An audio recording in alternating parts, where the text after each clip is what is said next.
Bismillahirrahmanirrahim. Assalamualaikum warahmatullahi wabarakatuh. Alhamdulillahirrabbilalamin. Reconnecting with Quran bersama Muamalah Muslimah hadir lagi, dan pada kesempatan kali ini kita akan mengulas surah Ali Imran yang merupakan surah Madaniyah terdiri dari 200 ayat. Surah Ali Imran sering juga dinamakan surah Az-Zahra atau pelita. Pertama, kenapa dinamakan Ali Imran? Karena memang di dalamnya banyak menceritakan kisah tentang keluarga Imran yang kita pahami merupakan ayah dan ibu dari Maryam al-Muqaddasah atau ibu dari Nabi Isa alaihissalam gitu ya. Sehingga memang keluarga Imran dalam kitab ini dikatakan sebagai simbol dari keluarga yang diberkahi, yang penuh dengan keteguhan, kebaikan dan khidmah kepada agama. Berikutnya dinamakan surah Az-Zahra karena surah Ali Imran ini menyinari jalan para salik atau jalan penempuh orang-orang yang menuju Allah Subhanahu wa taala bersama dengan surah Al-Baqarah. Baik, kita masuk ke keutamaan surah Ali Imran. Rasulullah Shallallahu alaihi wasallam bersabda, nama Allah yang paling agung ada pada 2 ayat berikut. Dan Tuhan kamu adalah Tuhan yang Maha Esa, tidak ada Tuhan selain Dia yang Maha Pengasih lagi Maha Penyayang, dalam Al-Baqarah ayat 163. Dan pembuka surah Ali Imran, Allah tidak ada Tuhan selain Dia yang Maha Hidup, yang terus-menerus mengurus makhluknya, dalam surah Ali Imran ayat 2. Diriwayatkan oleh Abu Daud, Tirmidzi dan Ibnu Majah. Berikutnya terdapat hadis yang menyebutkan keutamaan surah Ali Imran bersama dengan surah Al-Baqarah. Ya, jadi menyampaikan bahwa Ali Imran dan Al-Baqarah adalah salah satu surat yang paling utama. Berikutnya adalah keutamaan 10 ayat terakhir di dalam surah Ali Imran. Pada suatu hari Bilal datang menemui Rasulullah SAW saat hendak mengumandangkan azan sholat fajar. Saat itu Bilal mendapati Rasulullah sedang menangis, lalu beliau bertanya, "Wahai Rasulullah, apa yang membuat Anda menangis? Sedangkan Allah telah mengampuni dosa-dosa Anda, baik yang lampau maupun yang akan datang." Rasulullah SAW bersabda, "Hai Bilal, apa yang menghalangiku untuk menangis sementara pada malam ini Allah telah menurunkan ayat-ayat ini kepadaku?"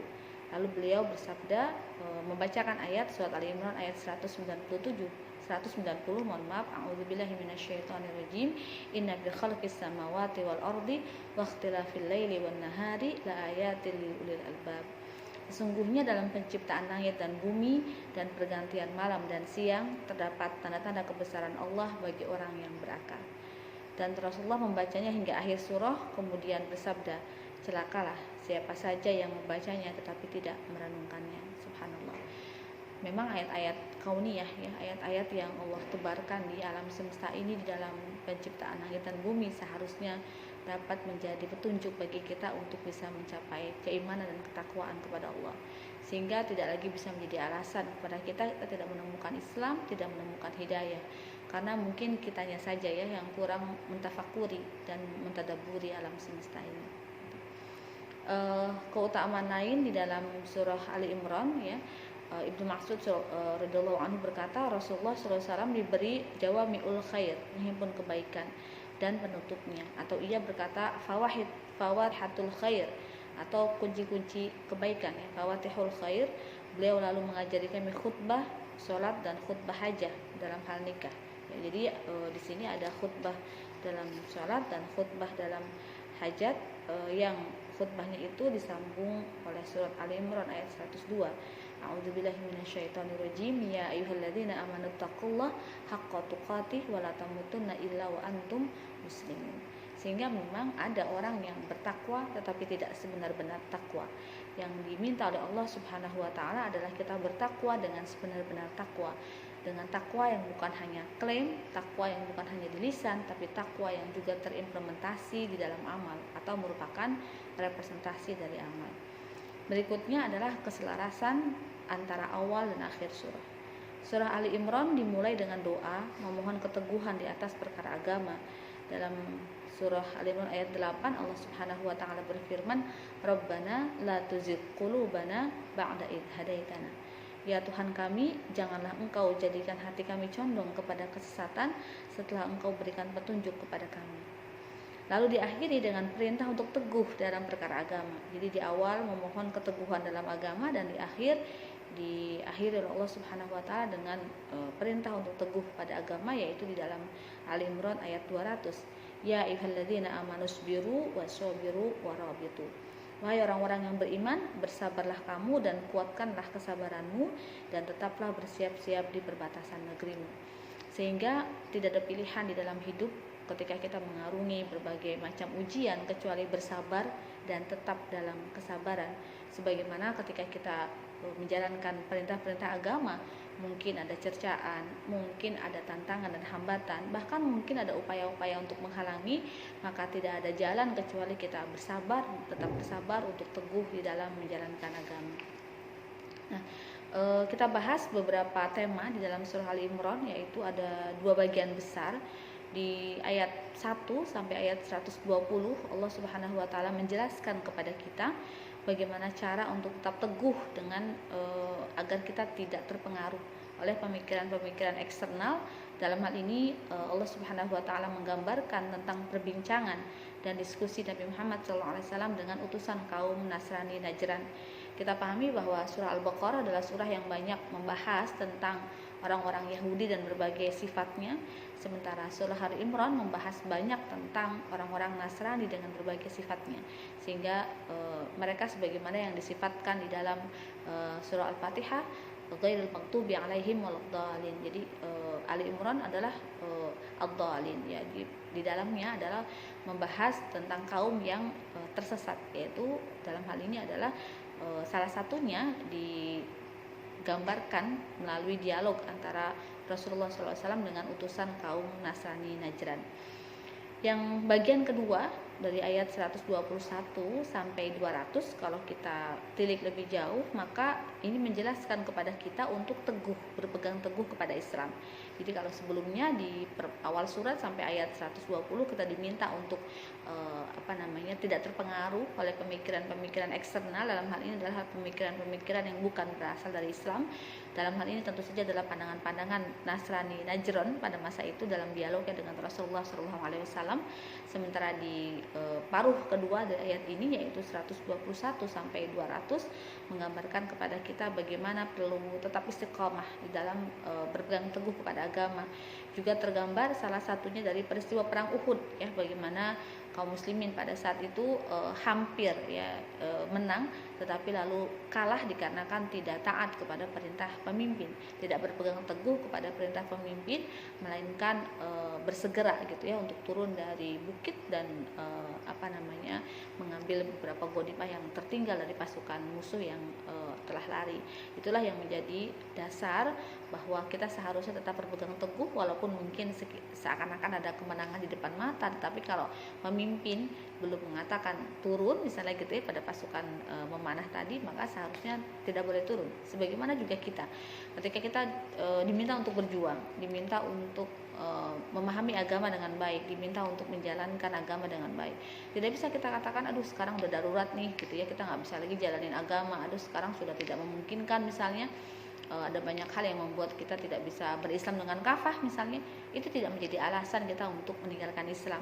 Yang ada kita tetap berpegang teguh dengan nilai-nilai internal, yaitu nilai-nilai Islam, dan bersabar dengan sebenar-benar sabar begitu.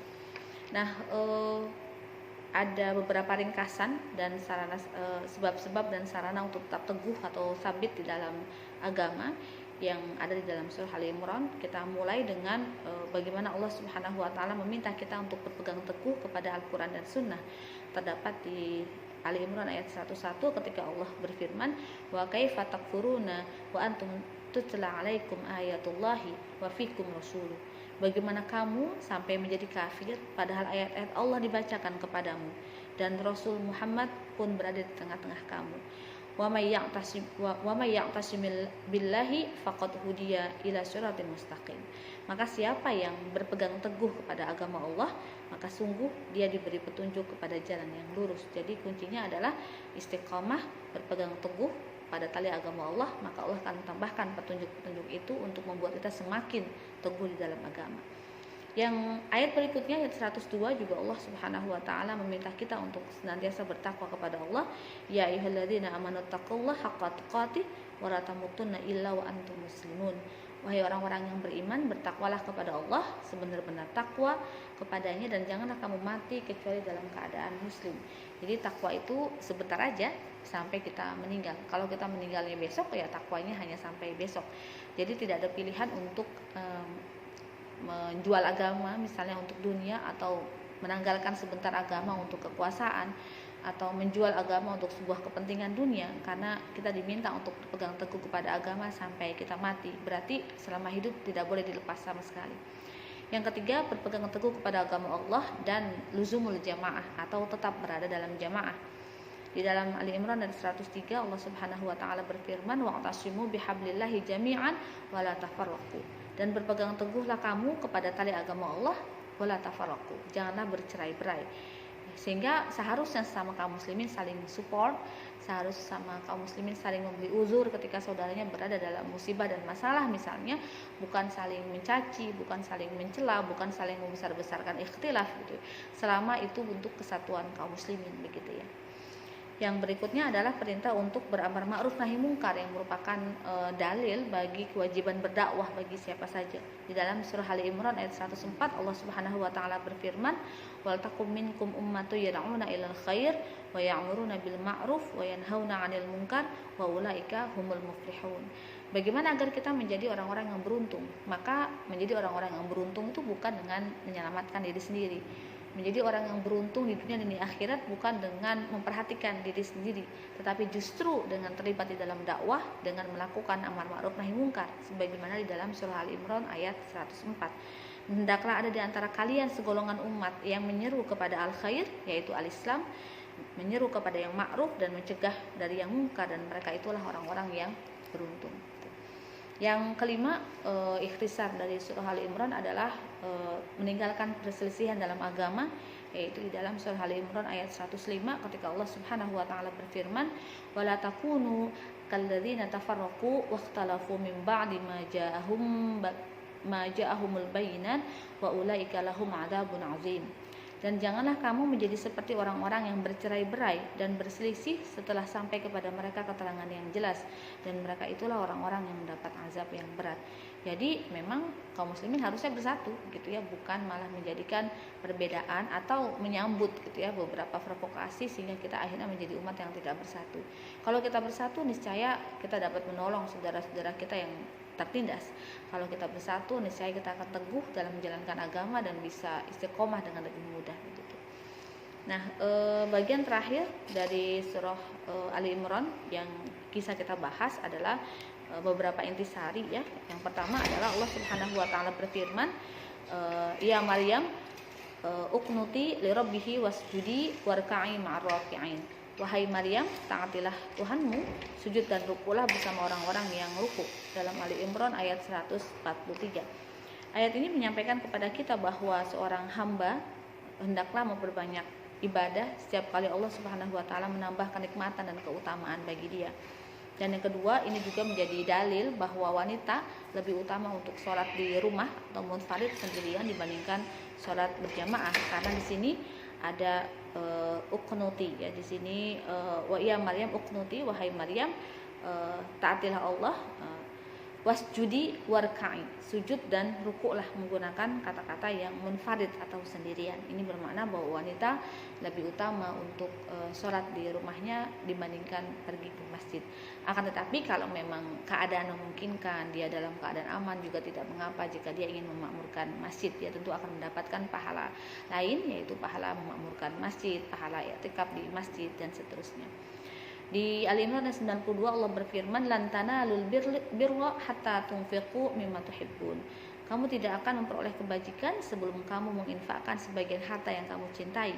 Ibnu Utsaimin rahimahullah berkata, seorang manusia hendaknya merenungkan ayat ini secara mendalam meskipun hanya sekali.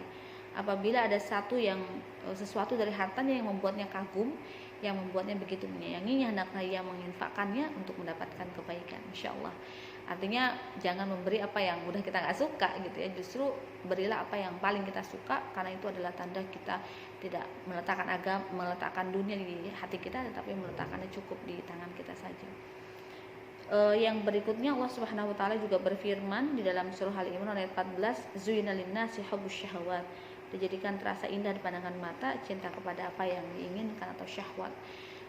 Oleh karena itu benar banget ya bahwa mengendalikan hawa nafsu untuk tidak melanggar hukum-hukum Allah ketika kita menginginkan sesuatu yang nikmat, misalnya laki-laki melihat perempuan, atau bahkan kita sekarang ini sedang berpuasa melihat makanan gitu, sungguh terpandang indah gitu ya. Para mufassir mengatakan al-muzayyin atau yang dipandang indah ini ada yang memang Allah Subhanahu wa taala jadikan itu sebagai sesuatu yang indah, dan berarti itu merupakan berkah ya, dan nikmat dari Allah. Tapi ada kalanya syaitan juga menjadikan sesuatu itu indah, padahal sebenarnya dia adalah penipuan dan tipu daya. Seperti syaitan memperindah dunia, melihat kita seakan-akan melihat maksiat sebagai sesuatu yang baik gitu ya, sesuatu yang nikmat, padahal itu sebenarnya keburukan dan tipuan. Tapi ada kalanya Allah juga berikan keindahan kepada ibadah, keindahan kepada perkara yang halal, itu adalah datangnya dari Allah Subhanahu wa taala. Sehingga al-muzayyin bisa terdapat pada perkara-perkara yang halal kalau kita dapat melihatnya dengan iman, dan bagi orang-orang yang bermaksiat dia akan melihat perkara-perkara yang maksiat itu juga ada keindahannya. Semoga kita bisa merasakan keindahan apa yang Allah sediakan, keindahan dan halal bagi kita, dan tidak tertipu oleh keindahan-keindahan palsu yang disuguhkan oleh syaitan dan bala tentaranya. Demikian ngaji bareng kita, Reconnecting with Quran di surat Ali Imran.